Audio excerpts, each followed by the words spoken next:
महाराष्ट्र केसरी कुस्ती स्पर्धेत उपांत्य फेरीत मोठा वाद निर्माण झाला। अहिल्यानगरमध्ये पार पडलेल्या 67व्या महाराष्ट्र केसरी स्पर्धेत डबल महाराष्ट्र केसरी ठरलेला पैलवान शिवराज राक्षे आणि पुण्याचा पैलवान पृथ्वीराज मोहोळ यांच्यात चुरशीची लढत ही झाली होती। या लढतीत शिवराज राक्षेचा पराभव झाला आणि त्यानंतर असलेल्या घटनांमुळे कार्यक्रमाच्या ठिकाणी मोठा गोंधळ उडाला। शिवराज राक्षेचे गोंधळ घालणारे वर्तन हे सर्वांनी बघितले। उपांत्य फेरीत झालेल्या पराभवामुळे शिवराज राक्षे अत्यंत रागात आला। रागाच्या भरात त्याने पंचांना लाथ मारली, ज्यामुळे स्थळावर उपस्थित असलेले लोक हादरले। हे सर्व घडत असताना उपस्थित असलेले उपमुख्यमंत्री अजित पवार, मंत्री तथा राधाकृष्ण विखे पाटील आणि सभापती राम शिंदे यांच्यामध्येही हा गोंधळ झाला। त्यामुळे या घटनेने कुस्तीच्या मैदानावर आणि राजकारणामध्ये चर्चेला उधाण दिले। या गोंधळाच्या घटनेनंतर पोलिसांनी त्वरित हस्तक्षेप केला आणि शांतता प्रस्थापित करण्याचा प्रयत्न देखील केला।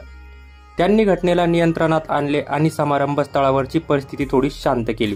त्यानंतर शिवराज राक्षेचे रिव्ह्यूसाठी अजित पवारांकडे यांनी मागणी केली।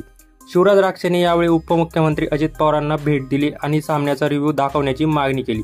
त्यांनी सांगितले की माझ्या खांद्यावरची पराभवाची छाप बसलेली नाही। पंचांनी चुकीचा निर्णय हा दिलेला आहे आणि आम्ही या निर्णयाला विरोध करतो। आमची एकच मागणी आहे, सामन्याचा रिप्ले दाखवा, त्यामुळे सत्य समोर येईल, असे शिवराज राक्षे यांनी अजित पवारांना सांगितले।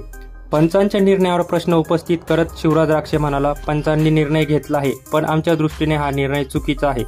प्रतिस्पर्ध्याचे दोन्ही खांदे टेकले असावे असे आम्हाला वाटत नाही, म्हणून आम्ही रिप्ले पाहण्याची मागणी करत आहोत। आम्हाला 10 ते 15 मिनिट वेळ दिला असता तर त्याचा परिणाम वेगळा असता। शिवराज राक्षेने आपल्या प्रतिक्रिया दिल्यानंतर क्रीडापटूंना न्याय मिळावा अशी मागणी त्याची होती।